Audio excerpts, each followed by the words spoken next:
Welcome back to The Real Story with Jeanne Ives. In the studio with me, I've got two, believe it or not, public school teachers. Actually, former and retired public school teachers.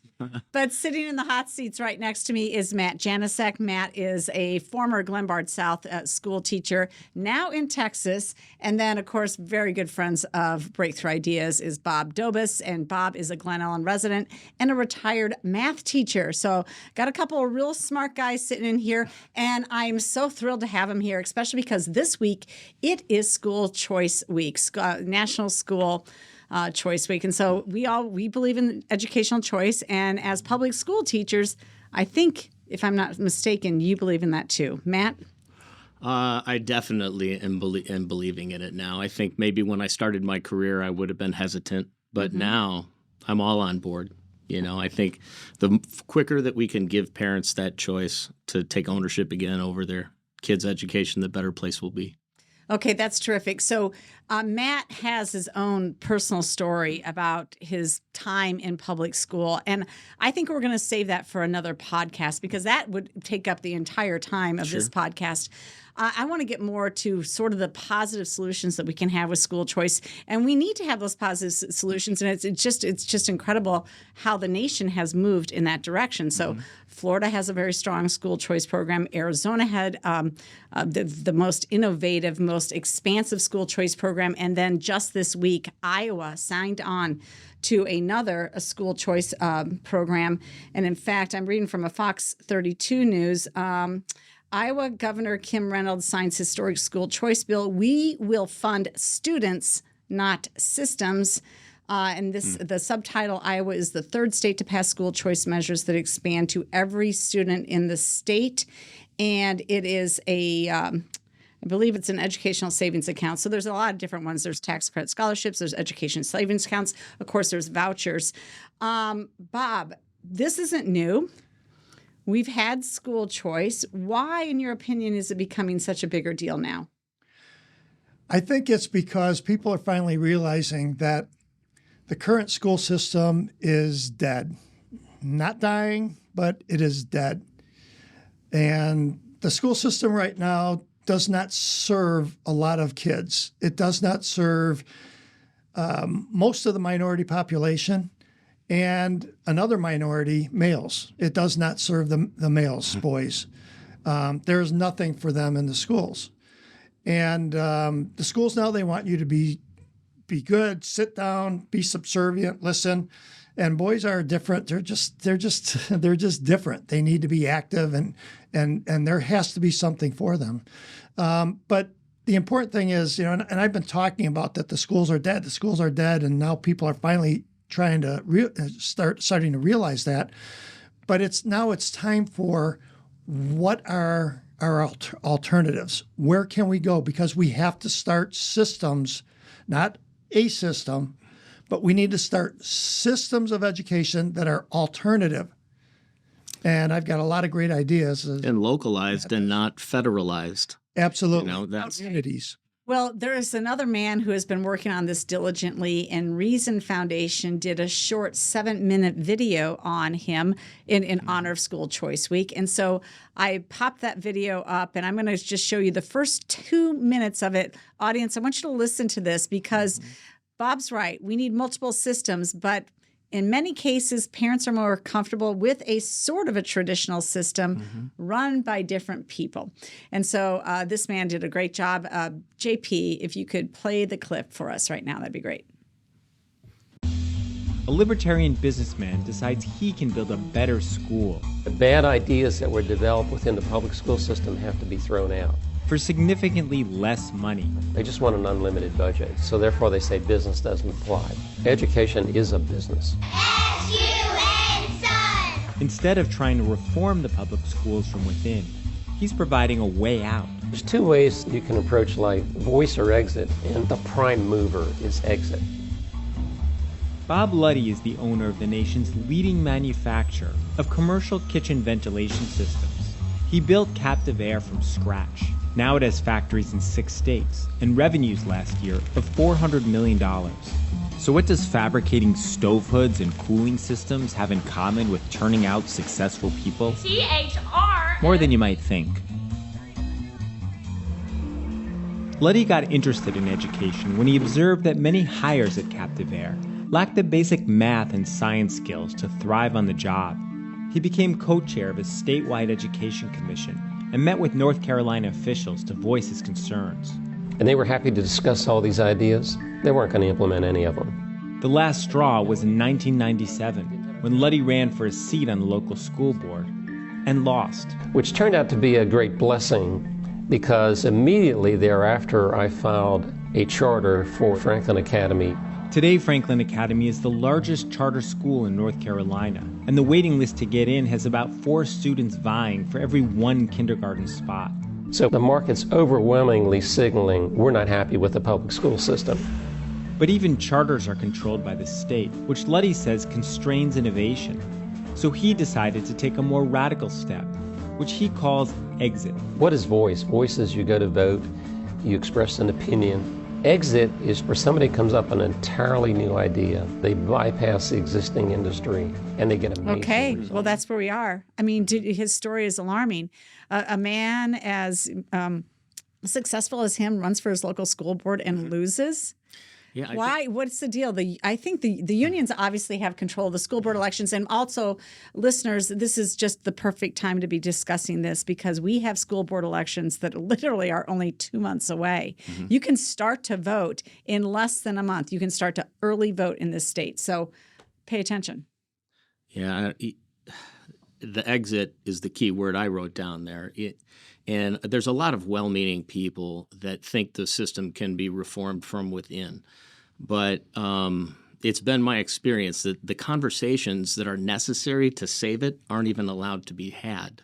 So, and to get hired today, it's just my take on things. It seems to me as a school administrator today to be hired if you're going to get through an interview process, the union's already 100% behind CRT and sexual education for elementary kids. So the unions are behind that. So if you have any differing opinion on that, then you're going to be whitewashed. You're not going to be allowed to join the discussion. So from an academic standpoint, though, Mm-hmm. as well, Mm-hmm. I mean, because we do have conservative organizations here who have started an entire exit program from public schools when SB 818 came up, which was a comprehensive sexual ed that Mm-hmm. dealt with national sex education standards, which literally taught gender ideology beginning in kindergarten here in the state of Illinois, required it. So they started their whole exit program. Mm-hmm. But academically speaking, there's a reason to want to have to exit. A huge reason. Right, Bob? Yes. Because we've discussed this before, right? Now it's 50% and for no credit. For not turning your homework, you still get a 50%. You've got declining standards if a student's caught cheating. You've got disciplinary problems. You've got just a lack of, I would say, rigor in the curriculum, or am I wrong? No, you're absolutely correct. And the school administrations will talk a great game about how great they are, and they have rigorous courses. District 87, they have a goal of 85% of the school population is going to take physics because it's a rigorous class, and algebra 2 because it's a rigorous class. Mm-hmm. But they water these classes down at the regular level because there is no basic level. At the regular level, which is now a basic level, they water them down to the point where kids can pass, because if they didn't do that, the failure rate would be exceedingly high. And that's another issue. The self-esteem of the kids is at an all-time low. They hate school. I've been there. I was subbing the last few years right before COVID hit. Big time was bad. And then I actually did some subbing during COVID. And they were like the zombies, the Walking Dead. Mm-hmm. Kids know. They are smart. The kids are intelligent. They know that the schools are not giving them what they want. Mm-hmm. And the older people, the administration, are saying, well, we have to take care of the mental health of the kids, so we're going to make it easy and take the pressure off. Well, that's not doing them any good. And the kids can see right through it. Mm-hmm. So we need to have these systems in place, places for the kids to go.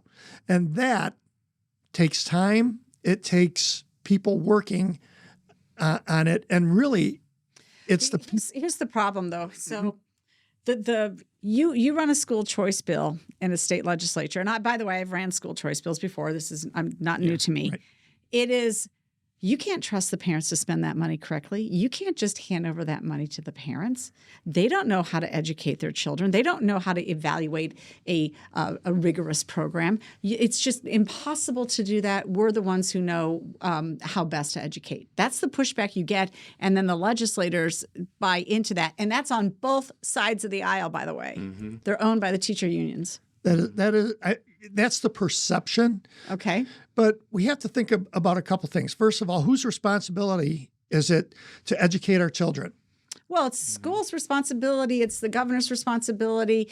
It's the superintendent, and they need to have a school nurse there, and they need to have a psychologist, and they have to have so many reading specialists per job. No, Bob's answer is pretty quick, though. They've built this the entire education funding formula in the state of Illinois was built around inputs, not outputs. They designed the perfect school for everything, and then they put money behind each one of those perfect instances. Yes. And if you have X amount of low-income students, then you get a little bit more money. If you have X amount of minority or ESL students, you get a little bit more money. Everybody gets $120 per student for tech every year. I mean, they had this down to the penny, and that's how we fund education, is based on these inputs.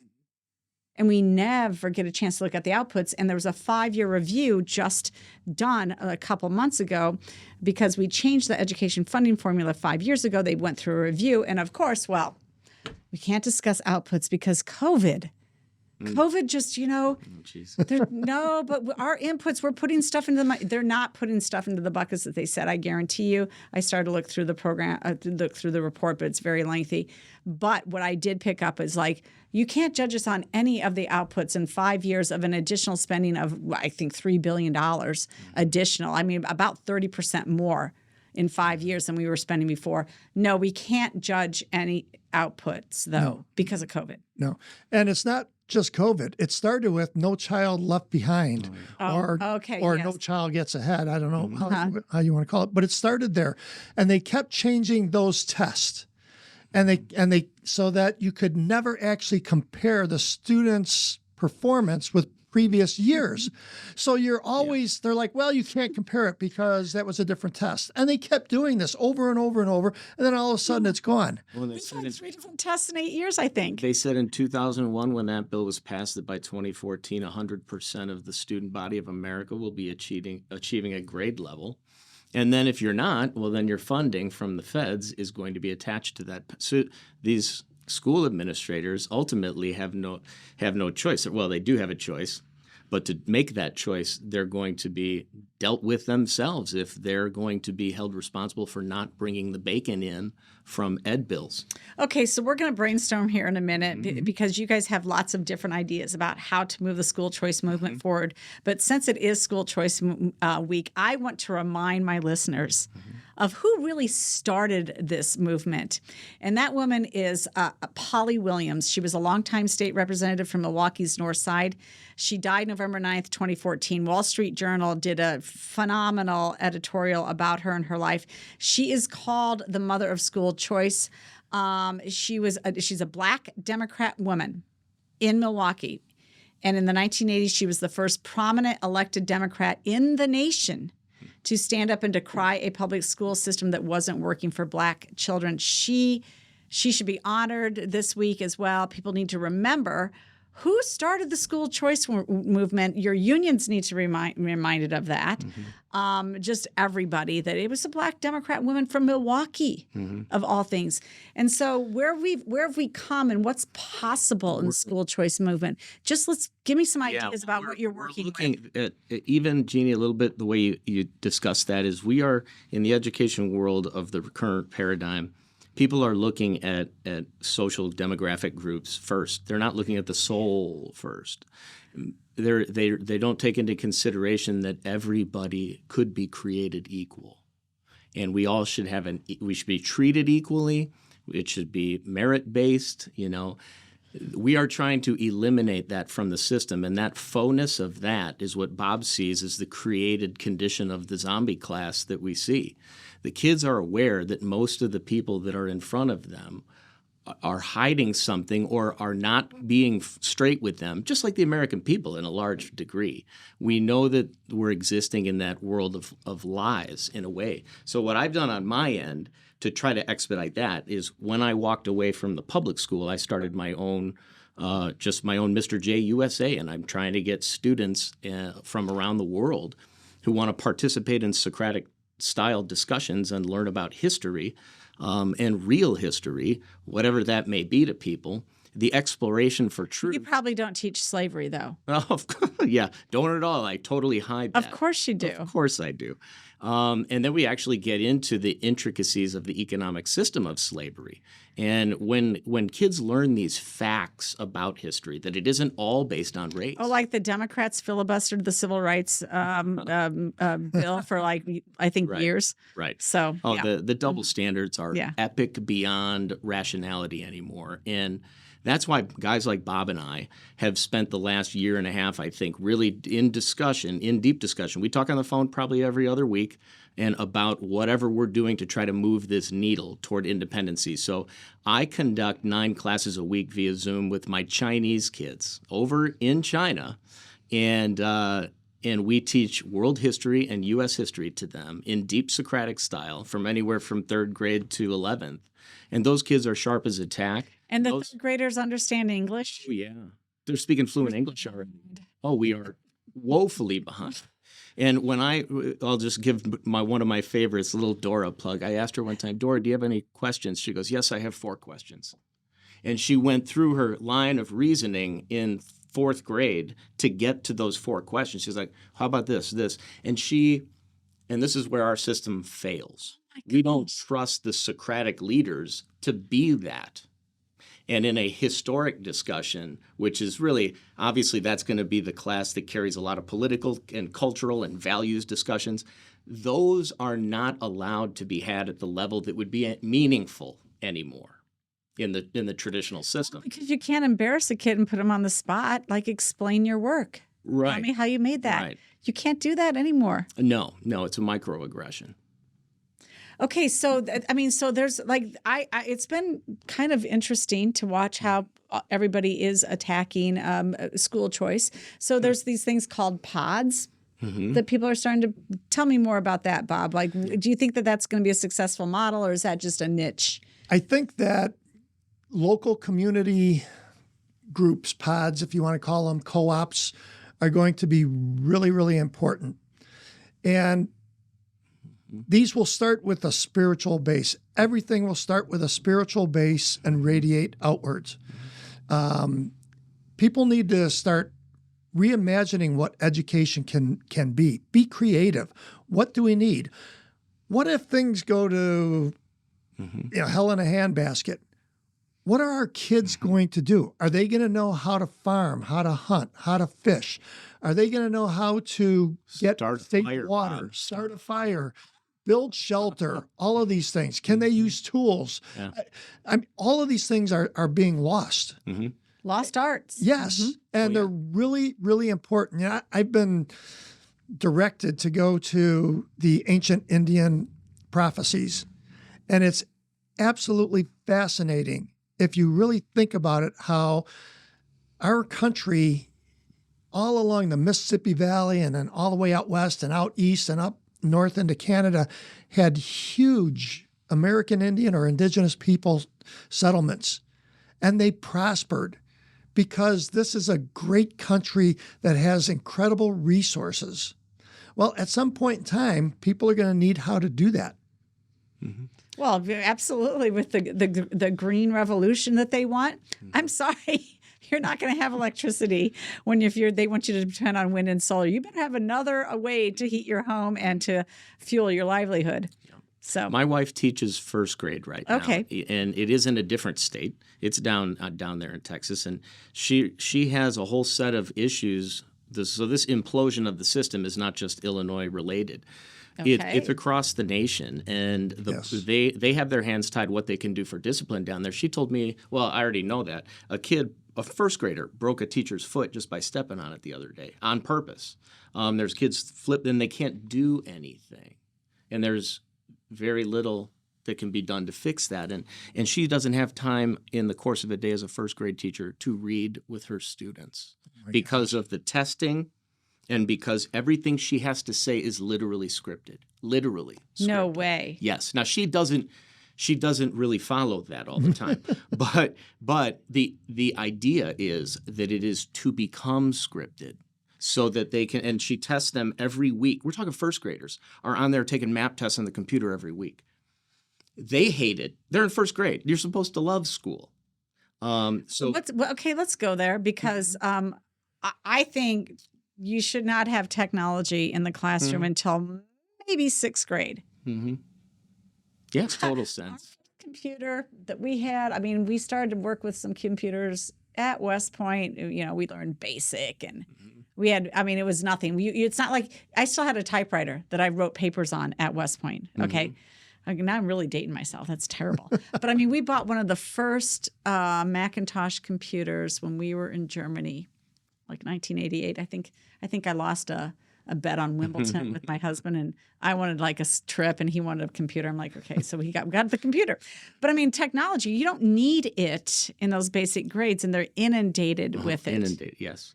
They're already. Why is that? What's wrong with these teachers? What's wrong? Do they think that parents really want that? Because I actually don't think that parents want it. Well, Bob was going to say an answer before about who the teacher is, and I think he meant the parents are the student's first teacher. And at the end of the day, it's another story that my wife says 16 out of her 19 students sleep with their phones, and they're in first grade.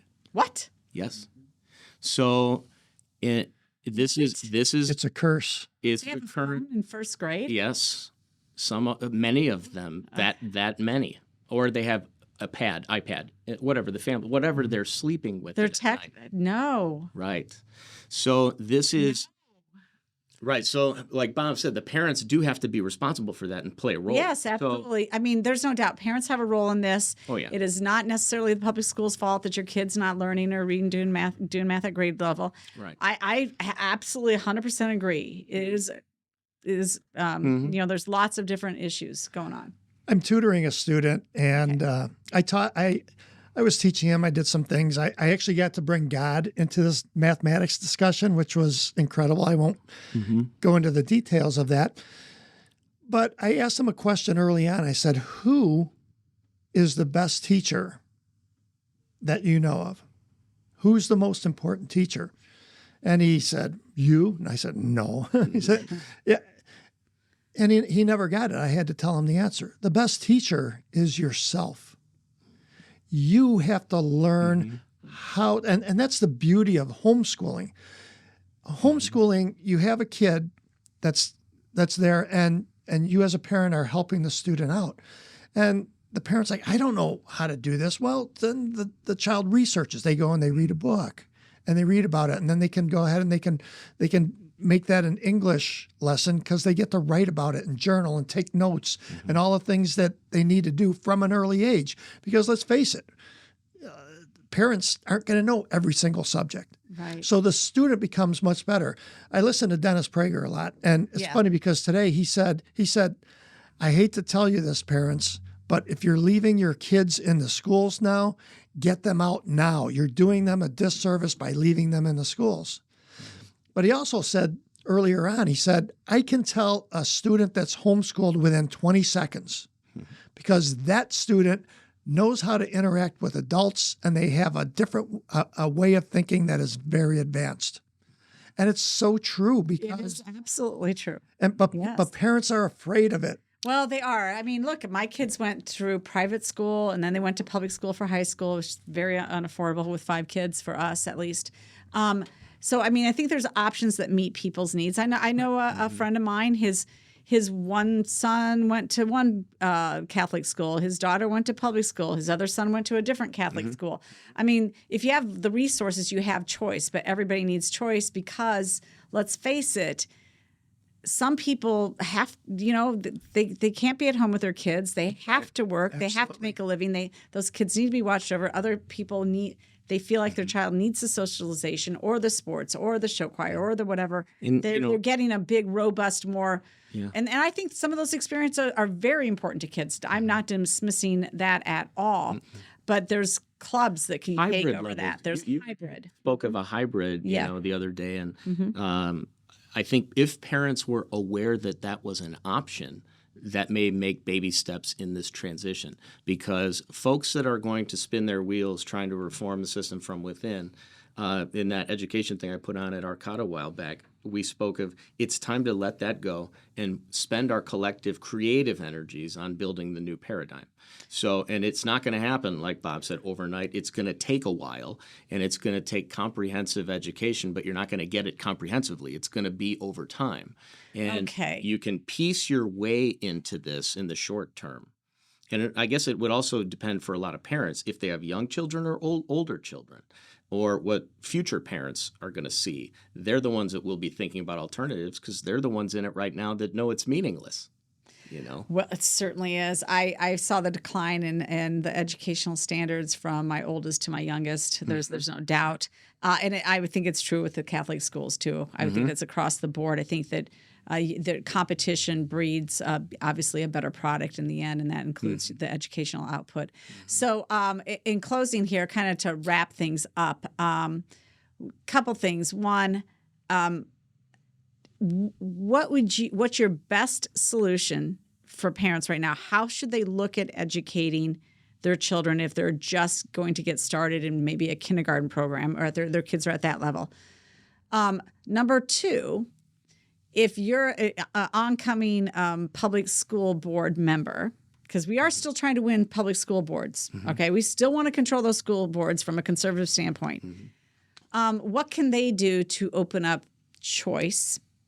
And number three, I want you to tell me more about specifically what you do and share your website. So how about you start? Okay, yeah. What do you think a new parent starting out in kindergarten should do? I think what they need to do is they need to research and find all the different alternatives that are available, and then talk to people within their community in the same age groups as their children to become creative, to think about different things that they can do. Remember, the education doesn't stop and start. It continues on. You've got a whole summer that you can use educationally for things that they're not getting in the school system. You can go ahead and you can give kids that extra things that they're not getting in the schools. If you're not happy with the sex ed, opt them out. They don't have to do the sex ed programs. They'll go somewhere else while that's being done. And you can do that yourself.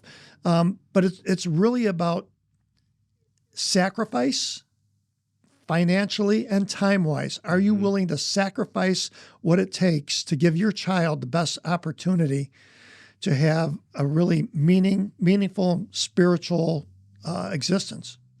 Okay, and then Matt, tell us, any advice for an oncoming school board member who wants to and I think we've all agreed that it's really going to be hard to reform these systems at this point. So how could they open up choice? I think straight for an incoming school board member, I don't care what your political persuasion is. They all have to realize that the system is really limping along, and it does not have the trust of the people, and the people are really near pulling out entirely.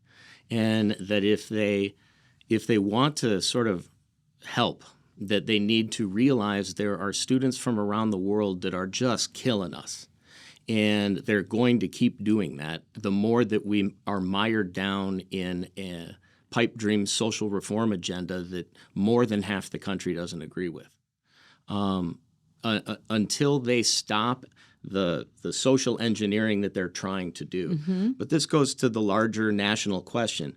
We've had in education a system that Rockefeller said he wants obedient workers, not critical thinkers. So this goes back to the Rockefeller days. And so that has been the product that this system has put out. It's put out obedience as opposed to independent thinking.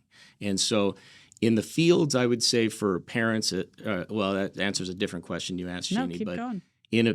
For parents that are considering what can we do to expose our kids to real, deeper thinking, in English classes, in history classes, in your humanities classes, give them those opportunities to have those discussions. And that may only be allowed. What are we doing right now?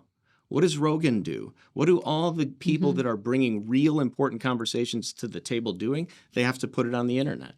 Right. Because in the school building, these authentic conversations with, and now I'm biased because I'm with the high school kids, but where we want to develop their critical thinking and how to think on the fly and be challenged with something. That's not happening as a regular behavior today. So if they can only get that from an outside source. Yeah. So I think and a parent's going to have to understand their own child very well too. To what degree can they be trusted to help regulate themselves? And a lot of kids vary on that spectrum. Well, especially these days, Right. as things have become much easier, I can get an answer super quick by just looking it up on the internet, and so I'm not going to search for it. I'm not going to think about it much more than that. So Matt, tell people, how can they connect with you if they're interested in their child maybe just picking up a good history course? And understanding that, I think, is a great starting point. There's a couple different ways. You can get to the website, mrj-usa.com. That's one way to do it. Okay, and we'll put that up on our screen. Oh, thanks. Okay. And what you'll end up seeing how was I going to say this? That in this program that I'm finding much success with the kids that I have, it doesn't have to be everyone. It doesn't have to be all year long. It can be custom. If people want to learn about a unit, they can do that. If people want to learn about a specific topic, they can do that. I have one American student right now and looking to build more.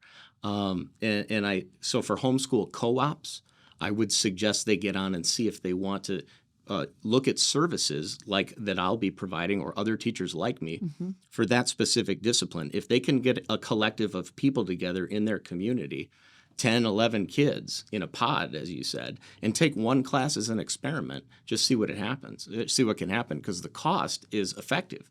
It's not that much of a cost compared to what we're paying in property taxes, and hopefully someday we can reverse those property taxes and actually give the parents more purchasing power when it comes to their educational choices. Or give them an educational savings account. They can just simply purchase what they want from a menu of options. Educate your kids, take them to the club sports to get their, take them to the dance studio to get what they need there. That's good. Yeah. That's great. So, I mean, I guess if anything came out of COVID, it's the fact that we need full-scale school choice. So, Very much so. All right. Well, thank you so much to Matt Janecek and Bob Dobosz for joining me on this real story. Of course, it is The Real Story with Jeanne Ives. You can connect with us on Spotify, Apple Podcasts, AM 560 has our podcast, and our website, breakthrough-ideas.com. Thanks for joining me.